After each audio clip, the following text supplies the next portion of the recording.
have, this is also equal to angle, sine of angle. Do you remember the law of sines? Is that? It wasn't law of sine, it's just the sine of one side is equivalent to the sine of another. So in this case, sine of B and S is correct, but it should be equal to D and A too as well.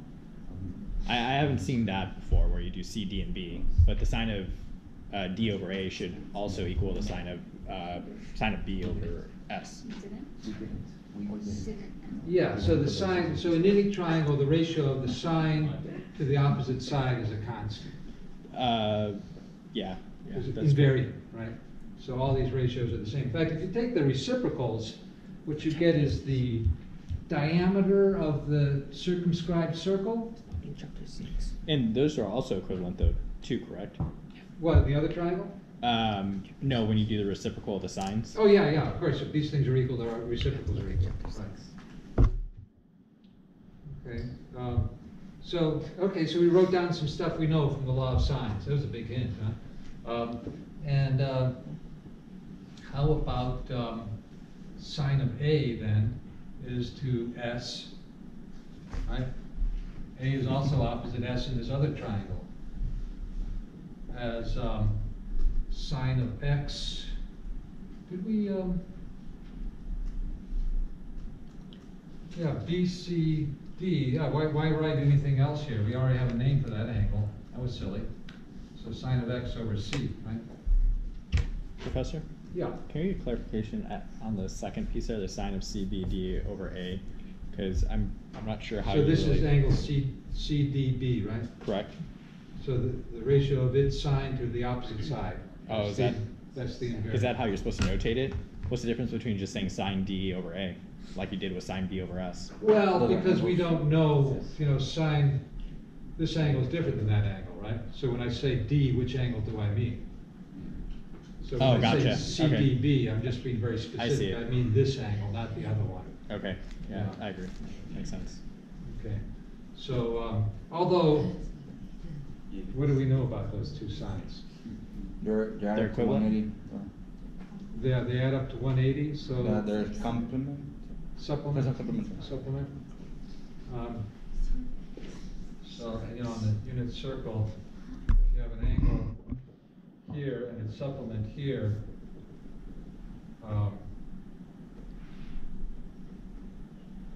that's the same as this angle here, right? Mm-hmm.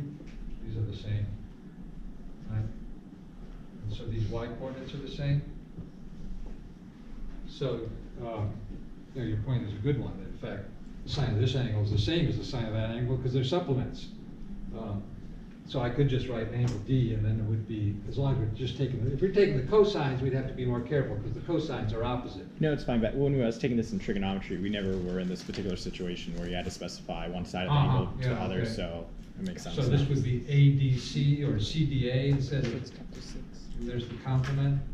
So, and then that's to D, right? In this triangle. And that's going to be sine of X over D, right? Okay, so we just put these things into our meat grinder and out comes. So I guess we can solve this for S. So S is going to be what?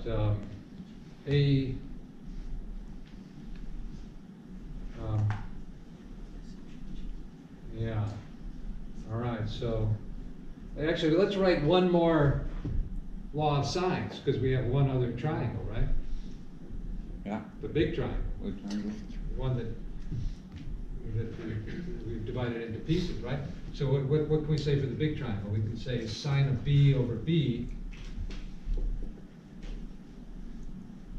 is equal to sine of A over A.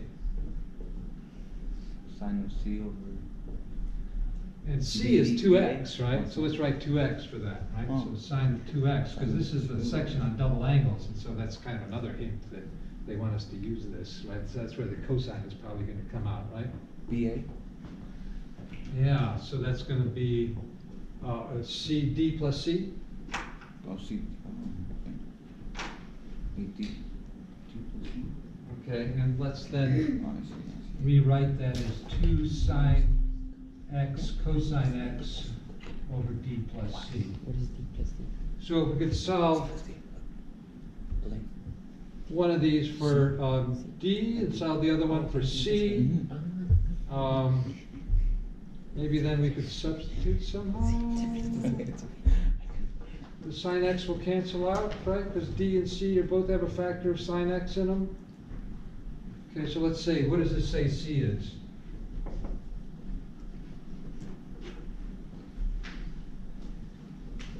I don't know, we want a, we want it in terms of a, right? Or do we want it in terms of s? We could do both, right? So c is equal to, so maybe take the reciprocal, right? And multiply by sine x. So this is going to be, can I do that all in one fell swoop, or, yeah. Okay. Multiply So, everything by SAs. let's do a little scratch work, right? So we have c over sine x is equal to a, I'm just gonna write sine d since we've already determined that those are the same thing, right? It's the two sines involving d are the same. And so that allows me to say c is a sine x over sine d, right? And what about d?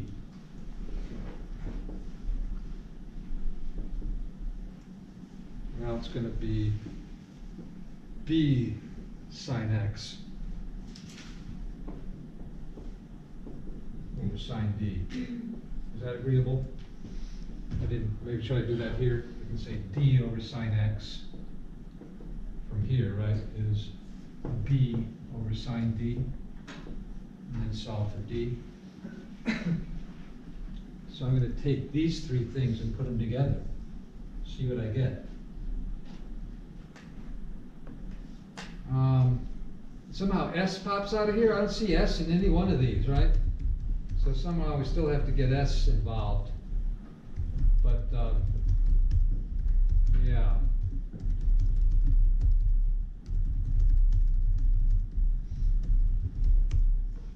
Okay, we'll have to see about s.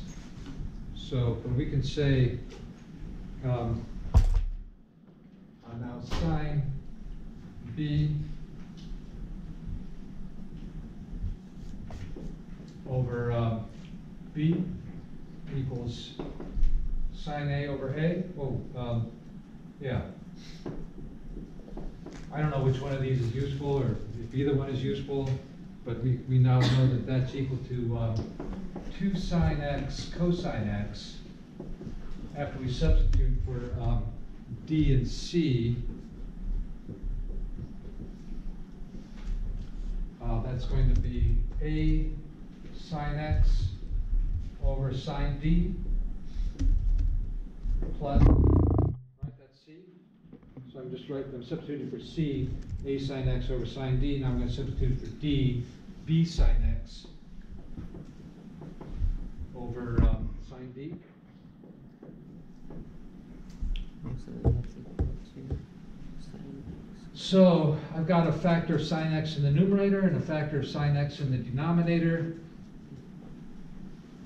So I can reduce by a factor of sine x, and I can take 2 cosine x times sine d over a plus b. Well, that's getting close to what we want. First of all, do you agree that that's correct? Yes.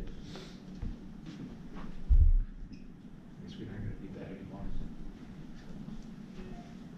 Does everybody see that's correct? So he factored. So I just did some, Sine divided the top and the bottom by sine x, so those things are out.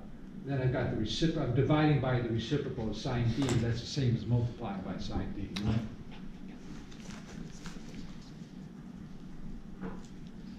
Okay, so I'm very close. So, you know, I want to establish that sine d is a times b, huh? Is that true? Where can I get that? Oh, and then, well, hold on. So what's s? So let's take these guys and say what s S is in both of those, right? So from here, I can say, look, S is, yeah, it's gonna be, take the reciprocal of these things. I guess I should have started with the reciprocal. That's going to be A times sine B over sine D. Did I do that correctly? Solving this equation on the top here for S. Maybe it would have helped if I wrote the reciprocal. It's just like having to do two things in your head when you're completely exhausted from a day at the races. Okay, so, oh, this is A over sine D, right? And so if I just, I'm taking the reciprocal of these and saying they're equal, and then multiplying both sides by sine B, and yeah, that's correct, right? So I want to do the same thing for here. I'm going to say S over sine A is equal to B over sine D. And so this is also equal to B